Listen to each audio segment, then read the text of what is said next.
क्या बात है लक्ष्मी। तुम तो ऐसे परेशान लग रही हो जैसे किसी ब्लॉकबस्टर मूवी का पार्ट 1 और पार्ट 2 तो देख लिया हो, लेकिन अब क्लाइमैक्स में आकर कच गई हो।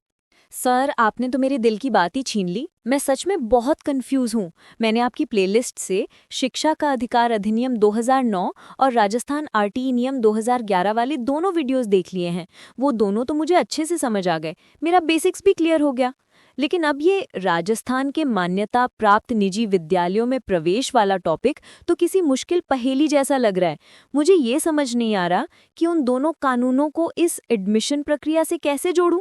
इतने सारे नियम, दस्तावेज, तारीखें, सब कुछ मेरे दिमाग में खिचड़ी बन गया है। अरे वाह, ये तो बहुत अच्छी बात है। इसका मतलब है कि तुम्हारी नींव मजबूत है। और दोस्तों, मैं आप सब से भी यही कहूंगा, अगर आपने अभी तक हमारी प्लेलिस्ट में मौजूद आरटीई एक्ट 2009 और राजस्थान आरटीई रूल्स 2011 वाली वीडियोस नहीं देखी हैं, तो इस क्लास के बाद उन्हें जरूर देख लेना। वो इस कहानी का पार्ट 1 और पार्ट 2 हैं। उन्हें समझने के बाद ही आपको आज की क्लाइमैक्स वाली मूवी यानी निजी विद्यालयों में प्रवेश का चक्रव्यूह और भी अच्छे से समझ आएगी। लक्ष्मी, जिसे तुम एक उलझी हुई पहेली समझ रही हो, वो असल में हमारी एजुकेशनल मूवी का सबसे रोमांचक हिस्सा है। ठीक है, सोचो, इसमें कानून का ड्रामा है, डीडिंग, नियमों का सस्पेंस है, डीडिंग, किरदारों यानी दुर्बल वर्ग और असुविधाग्रस्त समूह की एक पूरी कास्ट है, और एक शानदार क्लाइमैक्स भी है। और वो क्लाइमैक्स है तुम्हारे रीट मेंस के पेपर में इस टॉपिक से आने वाले सारे सवालों के सही जवाब और तुम्हारे पक्के नंबर। ठीक है, चलो आज इस टॉपिक को एक स्टूडेंट की तरह नहीं, बल्कि एक फिल्म डायरेक्टर की नज़र से देखते हैं। हम इसके किरदारों से मिलेंगे, इसकी कहानी के ट्विस्ट को समझेंगे, और ये भी देखेंगे कि विलेन यानी एग्जामिनर कहाँ-कहाँ से सवाल बनाकर तुम्हें फंसाने की कोशिश करता है। तैयार हो इस एजुकेशनल मूवी के प्रीमियर के लिए? Okay sir. ठीक है लक्ष्मी, तो हमारी इस एजुकेशनल मूवी की कहानी को समझने के लिए सबसे पहले हमें इसकी 3 मुख्य किरदारों यानी 3 सबसे महत्वपूर्ण कानूनों को समझना होगा। इन्हें तुम इस कहानी की त्रिमूर्ति समझ सकती हो। अगर ये तीनों समझ आ गए तो समझो आधी फिल्म तो तुम्हें वैसे ही समझ आ गई। त्रिमूर्ति? ये कौन से 3 कानून हैं सर? बहुत अच्छा सवाल। देखो, पहला और सबसे बड़ा किरदार है शिक्षा का अधिकार आरटीई अधिनियम 2009। ये हमारी फिल्म का संविधान है। ये वो ग्रैंड डायरेक्टर है जो दिल्ली में बैठकर पूरे देश के लिए कहानी की मूल भावना तय करता है। ये बताता है कि क्या करना है, जैसे 6 से 14 साल के हर बच्चे को मुफ्त और अनिवार्य शिक्षा देनी है, और निजी स्कूलों को भी इसमें अपनी जिम्मेदारी निभानी होगी। दूसरा किरदार है राजस्थान निशुल्क एवं अनिवार्य बाल शिक्षा का अधिकार नियम 2011। यह हमारी फिल्म की स्क्रिप्ट है। ये केंद्र सरकार के संविधान को राजस्थान की धरती पर उतारने का काम करती है। ये बताती है कि जो क्या करना है उसे राजस्थान में कैसे करना है। इसमें स्थानीय जरूरतों के हिसाब से नियम बनाए गए हैं, जैसे दुर्बल वर्ग में कौन आएगा, स्कूल का कैचमेंट एरिया क्या होगा, वगैरह वगैरह। और तीसरा लेकिन बहुत महत्वपूर्ण किरदार है राजस्थान गैर सरकारी शैक्षिक संस्था अधिनियम 1989। इसे तुम हमारी फिल्म का कास्टिंग डायरेक्टर समझ सकती हो। ये कानून तय करता है कि कौन सा प्राइवेट स्कूल इस फिल्म में काम करने के लायक है और कौन सा नहीं। मतलब ये स्कूलों को मान्यता देने, उनकी निगरानी करने और नियम तोड़ने पर उनकी मान्यता रद्द करने का काम करता है। ओह, अब समझी। मतलब ये तीनों अलग-अलग नहीं है, बल्कि एक दूसरे से जुड़े हुए हैं। बिल्कुल सही पकड़ा। और यही वो गहरी बात है जो ज्यादातर स्टूडेंट्स मिस कर जाते हैं। ये तीनों कानून एक चेन की तरह काम करते हैं। कोई भी निजी स्कूल आरटीई के तहत 25% सीटों पर एडमिशन तब तक नहीं दे सकता जब तक उसे 1989 के अधिनियम के तहत मान्यता ना मिली हो। तो कहानी की शुरुआत होती है 1989 की एक्ट से, जो स्कूल को अस्तित्व में लाता है। फिर उस पर 2009 का राष्ट्रीय कानून और 2011 के राज्य के नियम लागू होते हैं। ये एक कारण और प्रभाव का संबंध है। इसे समझ लिया तो कभी कंफ्यूज नहीं होगी। सर, मैंने सुना है कि आरटीई एक्ट की कोई एक धारा है जो निजी विद्यालयों के लिए सबसे जरूरी है। वो कौन सी है? तुम बात कर रही हो हमारी कहानी के सबसे बड़े ट्विस्ट की, धारा 12(1) ग। ये वो ब्रह्मास्त्र है जो शिक्षा में सामाजिक समानता लाने का काम करता है। इस धारा के अनुसार देश के हर निजी गैर अनुदानित प्राइवेट अनएडेड स्कूल को अपनी एंट्री लेवल कक्षा की कुल सीटों में से कम 25% सीटें दुर्बल वर्ग और असुविधाग्रस्त समूह के बच्चों के लिए आरक्षित रखनी होंगी, और उन्हें कक्षा 8 तक निःशुल्क शिक्षा प्रदान करनी होगी। एंट्री लेवल कक्षा का क्या मतलब है सर? क्या ये नर्सरी है या कक्षा 1? बहुत ही प्रैक्टिकल सवाल है। देखो, राष्ट्रीय स्तर पर यह स्कूल की सबसे पहली कक्षा होती है, चाहे वो प्री प्राइमरी हो या कक्षा 1। लेकिन यहाँ हमारी स्क्रिप्ट यानी राजस्थान आरटीई नियम 2011 एक महत्वपूर्ण बदलाव करता है। राजस्थान में शैक्षिक सत्र 2020-21 से ये अनिवार्य कर दिया गया है कि आरटीई के तहत प्रवेश केवल कक्षा 1 में ही होंगे। जिन स्कूलों में प्री प्राइमरी कक्षाएं हैं, जैसे PP3+, PP4+, PP5+, वे आरटीई के तहत उनमें प्रवेश नहीं दे सकते। हालांकि कक्षा 1 की 25% सीटों की गणना करते समय प्री प्राइमरी में पढ़ रहे बच्चों की संख्या को भी एक फॉर्मूला के तहत शामिल किया जाता है, ताकि सीटों की सही संख्या निकाली जा सके। अब चलो हमारी फिल्म के मुख्य किरदारों से मिलते हैं, जिनकी परिभाषा हमारी स्क्रिप्ट यानी राजस्थान आरटीई नियम 2011 में दी गई है। एग्जामिनर को इन परिभाषाओं से बहुत प्यार है। मैं तैयार हूँ। सबसे पहले दुर्बल वर्ग कौन है? नवीनतम 2025 के डेटा और सरकारी अधिसूचनाओं के अनुसार दुर्बल वर्ग यानी वीकर सेक्शन का मतलब है ऐसे बच्चे जिनके अभिभावकों की सभी स्रोतों से कुल वार्षिक आय ₹2.5 यानी या उससे कम है। ये आय सीमा समय समय पर सरकार द्वारा बदली जा सकती है, इसीलिए हमेशा लेटेस्ट डेटा याद रखना जरूरी है। ठीक है सर। और असुविधाग्रस्त समूह में कौन कौन आते हैं? असुविधाग्रस्त समूह की लिस्ट थोड़ी लंबी है, ध्यान से सुनना। 1. अनुसूचित जाति यानी SC के बालक। 2. अनुसूचित जनजाति यानी ST के बालक। 3. अनाथ बालक। 4. HIV अथवा कैंसर से प्रभावित बालक या ऐसे बालक जिनके माता पिता या संरक्षक HIV या कैंसर से प्रभावित हों। 5. युद्ध विधवा के बालक। 6. निशक्त बालक जो निशक्त व्यक्ति अधिनियम 1995 की परिभाषा में शामिल हों। 7. पिछड़ा वर्ग यानी OBC या विशेष पिछड़ा वर्ग यानी SBC के ऐसे बालक जिनके अभिभावकों की वार्षिक आय ₹2.5 यानी 2,50,000 या उससे कम हो। 8. ऐसे बालक जिनके अभिभावक का नाम BPL यानी गरीबी रेखा से नीचे की सूची में शामिल हो, चाहे वो केंद्रीय सूची हो या राज्य सूची। वाह सर, ये तो बहुत ही स्पष्ट हो गया। और वो कैचमेंट एरिया वाली बात क्या है? पड़ोस या कैचमेंट एरिया का नियम ये सुनिश्चित करता है कि बच्चे को घर के पास ही स्कूल मिले। राजस्थान के नियमों के अनुसार शहरी क्षेत्रों के लिए स्कूल जिस नगर निगम, नगर परिषद या नगर पालिका में स्थित है वो पूरा क्षेत्र उसका कैचमेंट एरिया है। ग्रामीण क्षेत्रों के लिए स्कूल जिस ग्राम पंचायत में स्थित है वो पूरी ग्राम पंचायत उसका कैचमेंट एरिया है। लेकिन इसमें एक और महत्वपूर्ण बात है, एडमिशन में प्राथमिकता यानी प्रायोरिटी उसी वार्ड यानी शहरी क्षेत्र में या उसी गांव यानी ग्रामीण क्षेत्र के बच्चों को दी जाएगी जहां स्कूल स्थित है। अगर उस वार्ड या गांव से 25% सीटें नहीं भरती हैं, तभी उस नगर पालिका या ग्राम पंचायत के दूसरे वार्डों या गांवों के बच्चों को मौका मिलेगा। चलो लक्ष्मी, अब देखते हैं कि इस सीन से हमारा विलेन यानी एग्जामिनर कैसे सवाल पूछता है। एक छोटा सा टेस्ट हो जाए। जी सर, बिल्कुल। ठीक है, तो पहला सवाल ध्यान से सुनना। निशुल्क और अनिवार्य बाल शिक्षा का अधिकार अधिनियम 2009 की कौन सी धारा निजी विद्यालयों में कमजोर वर्ग के बालकों हेतु 25% सीटों के आरक्षण का प्रावधान करती है? सर, ये तो हमारी कहानी का सबसे बड़ा ट्विस्ट था। ब्रह्मास्त्र, धारा 12(1)(ग)। शाबाश, बिल्कुल सही जवाब। दिखा कितना सीधा सवाल पूछा गया था। अब दूसरा सवाल जो रीट मेंस 2023 की परीक्षा की भावना को दर्शाता है, क्योंकि वहां ऐसे ही तथ्यात्मक प्रश्न पूछे गए थे। अब बताओ, राजस्थान निशुल्क और अनिवार्य बाल शिक्षा का अधिकार नियम 2011 के अनुसार दुर्बल वर्ग के बालक से क्या अभिप्राय है? सर, इसका मतलब है ऐसे बालक जिनके अभिभावकों की कुल आर्षिक आय 2.5 लाख रुपए यानी 2,50,000 रुपीज से कम हो। एकदम परफेक्ट। तुम तो बहुत जल्दी सीख रही हो। अब सिर्फ उत्तर जानना काफी नहीं है, हमें इसके पीछे का क्यों भी समझना होगा। देखो, धारा 12(1)(ग) आरटीई एक्ट की आत्मा है। इसका उद्देश्य सिर्फ बच्चों को स्कूल भेजना नहीं है, बल्कि सामाजिक समावेशन यानी सोशल इंक्लूजन को बढ़ावा देना है।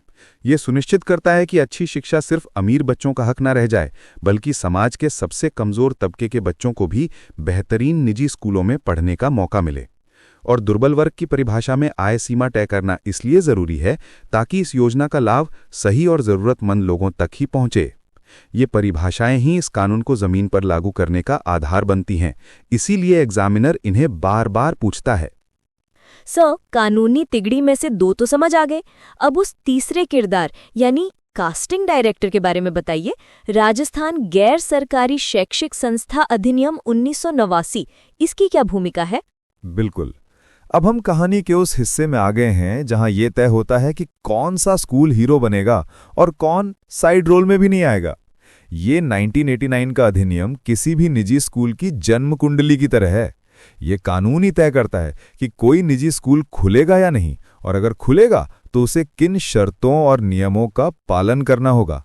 इसके बिना कोई भी निजी स्कूल राजस्थान में एक ईंट भी नहीं रख सकता। तो इसमें क्या-क्या खास बातें हैं जो हमें परीक्षा के लिए याद रखनी है? मैं तुम्हें इसके सबसे महत्वपूर्ण प्रावधान सरल भाषा में समझाता हूं, जैसे फिल्म के सीन होते। सीन 1, मान्यता, रिकॉग्निशन, धारा 3। सबसे पहले स्कूल खोलने के लिए सक्षम प्राधिकारी यानी कॉम्पिटेंट अथॉरिटी से मान्यता लेनी पड़ती है। लेकिन मान्यता के लिए आवेदन करने से पहले एक बहुत जरूरी शर्त है। स्कूल चलाने वाली संस्था का राजस्थान सोसाइटी पंजीकरण अधिनियम 1958 या राजस्थान लोक न्यास अधिनियम 1959 के तहत पंजीकृत होना अनिवार्य है। ये शर्त सुनिश्चित करती है कि कोई भी ऐरा गहरा व्यक्ति सिर्फ मुनाफा कमाने के लिए स्कूल न खोल ले, बल्कि एक कानूनी और जवाबदेह संस्था ही इसे चलाए। आवेदन मिलने के 6 महीने के अंदर अधिकारी को अपना फैसला बताना होता है। सीन 2, मान्यता वापस लेना, विड्रॉल ऑफ रिकॉग्निशन, धारा 5। अगर किसी स्कूल को मान्यता मिल गई और बाद में वो नियमों का उल्लंघन करता है, जैसे कि तय मानकों को पूरा न करना या कोई धोखाधड़ी करना, तो सक्षम प्राधिकारी उसकी मान्यता वापस भी ले सकता है। इसे तुम फिल्म से बाहर निकाल देना समझ सकती हो। हालांकि ऐसा करने से पहले स्कूल प्रबंधन को अपनी बात रखने का पूरा मौका दिया जाता है। सीन 3, अपील, धारा 4 और 6। अगर किसी स्कूल को लगता है कि उसके साथ नाइंसाफी हुई है, यानी उसे मान्यता नहीं दी गई, धारा 4, या उसकी मान्यता छीन ली गई, धारा 6, तो वो 30 दिनों के भीतर निर्धारित अथॉरिटी के पास अपील कर सकता है। ये एक तरह से कोर्ट में जाने जैसा है, जहां फैसले को चुनौती दी जा सकती है। सीन 4, कर्मचारियों की सेवा शर्तें, सर्विस कंडीशंस, धारा 16। ये एक बहुत ही महत्वपूर्ण सीन है, खासकर तुम जैसे भावी शिक्षकों के लिए। ये धारा कहती है कि मान्यता प्राप्त निजी स्कूलों में काम करने वाले शिक्षकों और अन्य कर्मचारियों की सेवा शर्तें, जैसे वेतन, छुट्टियां आदि, किसी भी हाल में सरकारी स्कूलों में समान पद पर काम करने वाले कर्मचारियों से कमतर नहीं हो सकती। ये शिक्षकों के अधिकारों की रक्षा करता है। सर, निजी स्कूलों की फीस तो हमेशा एक बड़ा मुद्दा रहती है। क्या इसके लिए भी कोई कानून है? हाँ, बिल्कुल है। कहानी में एक और सहायक किरदार है, राजस्थान विद्यालय फीस का विनियमन अधिनियम 2016। 1989 का अधिनियम स्कूल को अस्तित्व में लाता है, तो 2016 का यह अधिनियम उसके वित्तीय आचरण, खासकर फीस को नियंत्रित करता है। इसका मुख्य उद्देश्य निजी स्कूलों द्वारा मनमाने ढंग से फीस बढ़ाने पर रोक लगाना है। इस कानून के तहत हर निजी स्कूल में एक माता-पिता अध्यापक संगम यानी पेरेंट टीचर एसोसिएशन और एक विद्यालय स्तरीय फीस समिति यानी स्कूल लेवल फी कमेटी यानी SLFC का गठन करना अनिवार्य है। यही समिति स्कूल के खर्चों और सुविधाओं को ध्यान में रखते हुए फीस तय करती है। इससे फीस निर्धारण की प्रक्रिया में पारदर्शिता आती है और माता-पिता की भी भागीदारी सुनिश्चित होती है। ये कानून शिक्षा में नियंत्रण और स्कूलों की स्वायत्तता के बीच एक संतुलन बनाता है, जो शैक्षिक परिदृश्य का एक बहुत ही महत्वपूर्ण पहलू है। चलो लक्ष्मी, अब इस कास्टिंग डायरेक्टर वाले सीन से एक सवाल हो जाए। एग्जामिनर ये जानना चाहता है कि तुम्हें स्कूल के बैकस्टेज यानी उसकी कानूनी प्रक्रिया की कितनी समझ है। ये सवाल राजस्थान गैर सरकारी शैक्षिक संस्था अधिनियम 1989 के अनुसार किसी संस्था को मान्यता देने से पूर्व उसका किस अधिनियम के तहत पंजीकृत होना अनिवार्य है? सर, ये तो आपने अभी बताया। संस्था का राजस्थान सोसाइटी पंजीकरण अधिनियम 1958 या राजस्थान लोक न्यास अधिनियम 1959 के तहत पंजीकृत होना अनिवार्य है।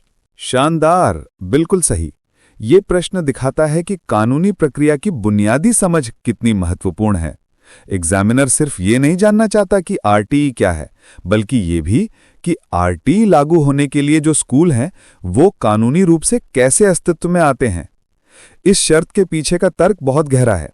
जब कोई संस्था एक सोसाइटी या ट्रस्ट के रूप में पंजीकृत होती है तो उसका एक कानूनी ढांचा होता है, उसके खाते ऑडिट होते हैं और उसकी एक मंत्रणा समिति होती है। ये प्रावधान सुनिश्चित करता है कि केवल गंभीर, पारदर्शी और कानूनी रूप से गठित संस्थाएं ही स्कूल चला सकें। ये शिक्षा के अंधाधुंध व्यवसायीकरण पर एक महत्वपूर्ण कानूनी अंकुश है और बच्चों के भविष्य को सुरक्षित करता है। तो लक्ष्मी, हमने अपनी फिल्म की स्क्रिप्ट, किरदार और कास्टिंग डायरेक्टर सबको समझ लिया है। अब समय है फिल्म के सबसे रोमांचक और एक्शन से भरपूर हिस्से का, लाइव एडमिशन। अब हम देखेंगे कि साल 2025-26 के लिए आरटी के तहत एक बच्चे का एडमिशन असल में होता कैसे है। एक एक स्टेप को ध्यान से समझना, क्योंकि यहां से सीधे सीधे प्रैक्टिकल सवाल बनते हैं। जी सर, मैं पूरी तरह से तैयार हूँ। बताइए कहाँ से शुरू करना है। कहानी शुरू होती है एक वेबसाइट से जो इस पूरी प्रक्रिया का केंद्र है। इसे याद कर लो, www.rajpsp.nic.in। ये राजस्थान सरकार का प्राइवेट स्कूल पोर्टल है जहां एडमिशन से लेकर फीस पुनर्भरण तक सब कुछ ऑनलाइन होता है। ठीक है सर, पोर्टल का नाम याद हो गया। अब पात्रता के बारे में बताइए। पात्रता की 3 मुख्य शर्तें हैं। 1. आयु की शर्त, एज क्राइटेरिया। ये सबसे महत्वपूर्ण है और यहां बहुत कंफ्यूजन होता है। नई शिक्षा नीति के बाद नवीनतम 2025 के नियमों के अनुसार कक्षा 1 में प्रवेश के लिए बच्चे की आयु 31 जुलाई 2025 को 6 वर्ष पूरी हो जानी चाहिए, लेकिन वो 7 वर्ष से अधिक नहीं होना चाहिए। मतलब आयु 6 से 7 वर्ष के बीच होनी चाहिए। प्री प्राइमरी कक्षाओं यानी PP3+ में प्रवेश के लिए ये आरटी के तहत नहीं है, लेकिन कुछ स्कूल इसे सामान्य प्रवेश के साथ ही करते हैं। बच्चे की आयु 3 से 4 वर्ष के बीच होनी चाहिए।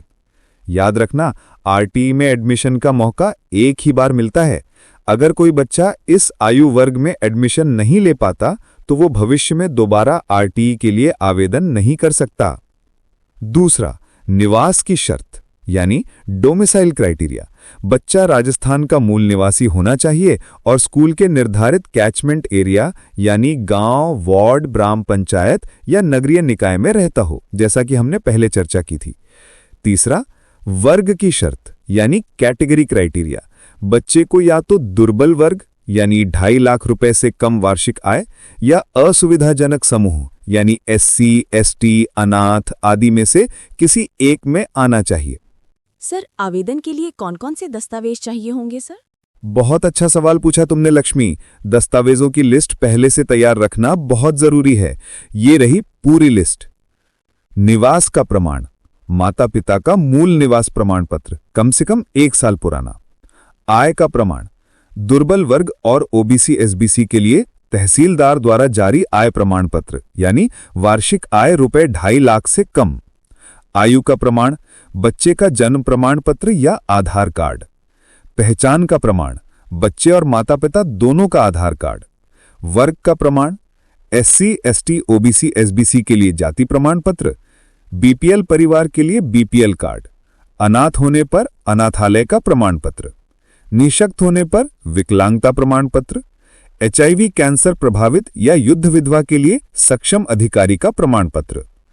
अन्य में रजिस्टर्ड मोबाइल नंबर और बच्चे की हालिया पासपोर्ट साइज फोटो।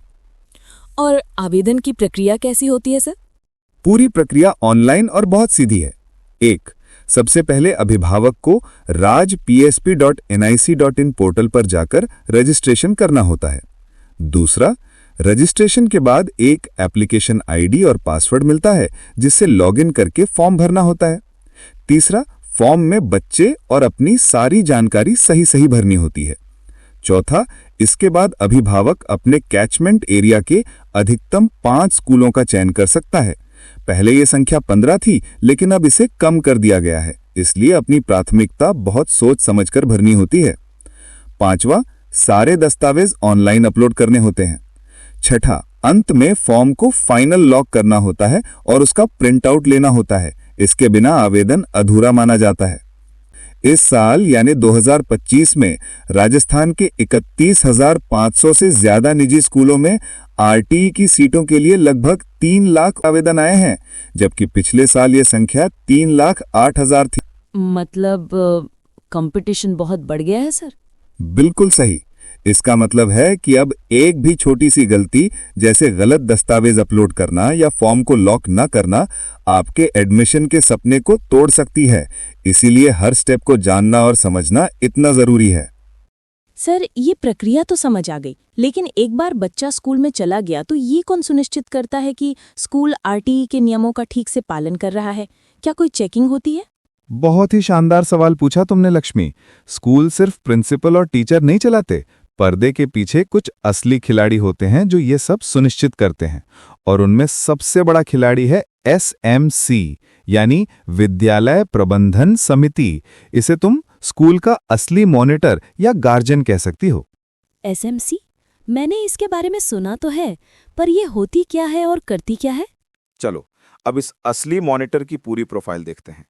इसकी सारी जानकारी हमें हमारी स्क्रिप्ट यानी राजस्थान RTE नियम 2011 के नियम 3, 4 और 5 में मिलती है।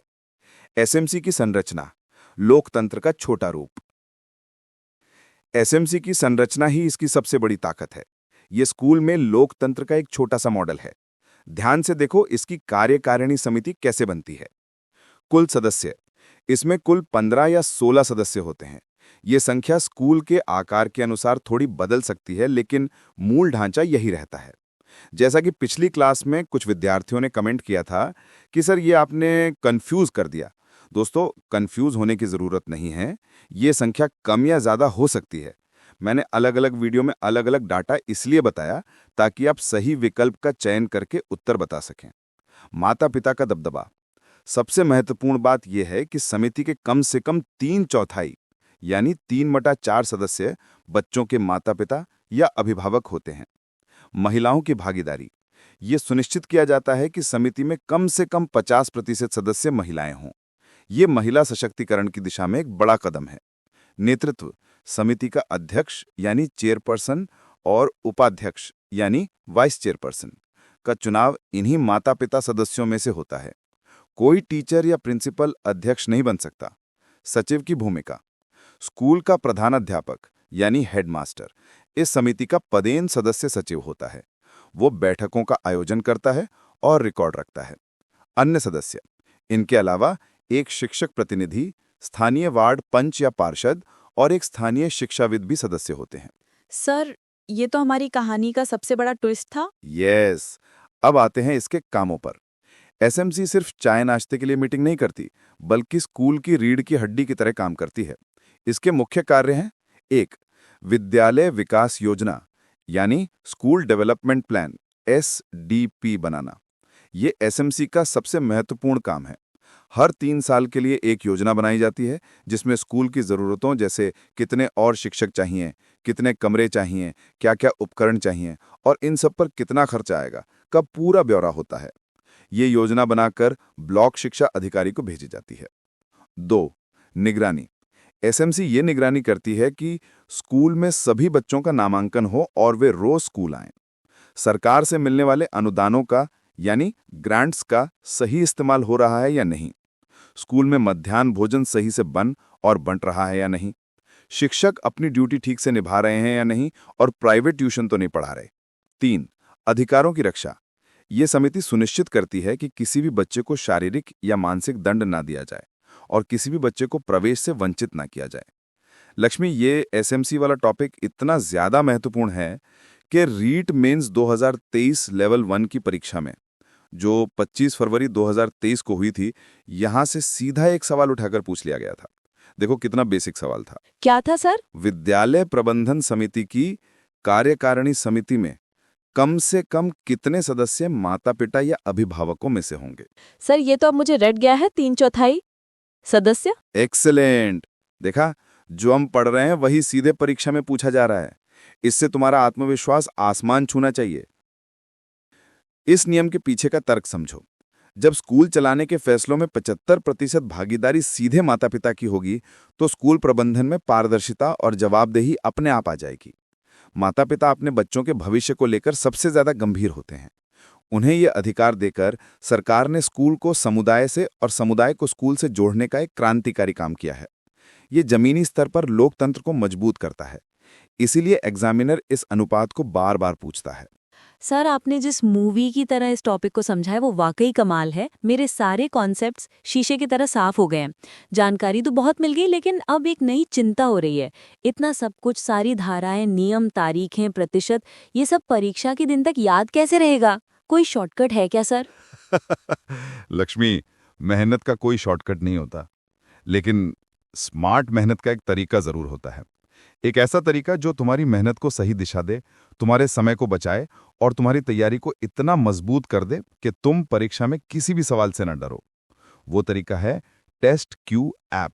ये तुम्हारी रीट मेंस के स्कोर में जमीन आसमान का फर्क ला सकता है।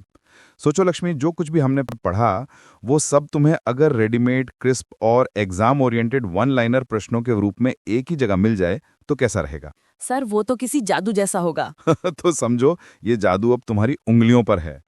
टेस्ट क्यू ऐप पर रीट मुख्य परीक्षा के लिए एक रामबाण पीडीएफ उपलब्ध है, जिसमें 9,999 से भी ज्यादा वन लाइनर प्रश्न है। ये प्रश्न सिर्फ प्रश्न नहीं है, ये पूरे सिलेबस का निचोड़ है। इस एक पीडीएफ से तुम लेवल 1 में 100 अंक और लेवल 2 में 80 अंकों की तैयारी को फौलाद जैसा मजबूत कर सकती हो। रुको, कहानी अभी खत्म नहीं हुई है। यही नहीं, ऐप पर एक और खजाना है। 4,444 प्रश्नों की एक और स्पेशल वन लाइनर पीडीएफ। इसमें खास तौर पर राजस्थान का सामान्य ज्ञान, शैक्षिक परिदृश्य, आरटीई 2009 और नवीनतम सामयिक विषय यानी करंट अफेयर्स शामिल हैं। इस पीडीएफ से तुम्हारे 50 अंक और पक्के हो सकते हैं। अब जरा जोड़कर देखो, लगभग 150 अंकों की पूरी तैयारी तुम्हें एक ही जगह से मिल रही है। सोचो, ये तुम्हारी रैंक को कहां से कहां पहुंचा सकता है। सर, ये तो अविश्वसनीय है, पर क्या सिर्फ पढ़ना काफी है? प्रैक्टिस कैसे होगी? बिल्कुल सही सवाल, और इसका जवाब टेस्ट क्यू की सबसे अच्छी बात है। टेस्ट क्यू ऐप पर रोज रीट मेंस के लिए फ्री क्विज होती है। फ्री। तुम जो भी पढ़ती हो उसे रोजाना टेस्ट करके अपनी तैयारी को परख सकती हो। जब हजारों सीरियस स्टूडेंट्स एक साथ वो टेस्ट देते हैं तो तुम्हें अपनी असली रैंक का पता चलता है, अपनी कमजोरियों का पता चलता है और तुम उन पर काम कर सकती हो। लक्ष्मी, एक टॉपर और एक सामान्य छात्र में ज्ञान का बहुत ज्यादा फर्क नहीं होता। फर्क होता है रणनीति और सही संसाधनों यानी राइट रिसोर्सेज के चुनाव का। टॉपर सही समय पर सही रिसोर्स चुनता है और उस पर भरोसा करके बार बार अभ्यास करता है। टेस्ट क्यू की ये वन लाइनर पीडीएफ सिर्फ स्टडी मटेरियल नहीं है, ये तुम्हारे समय, तुम्हारी ऊर्जा और तुम्हारे पैसे का सबसे अच्छा निवेश है।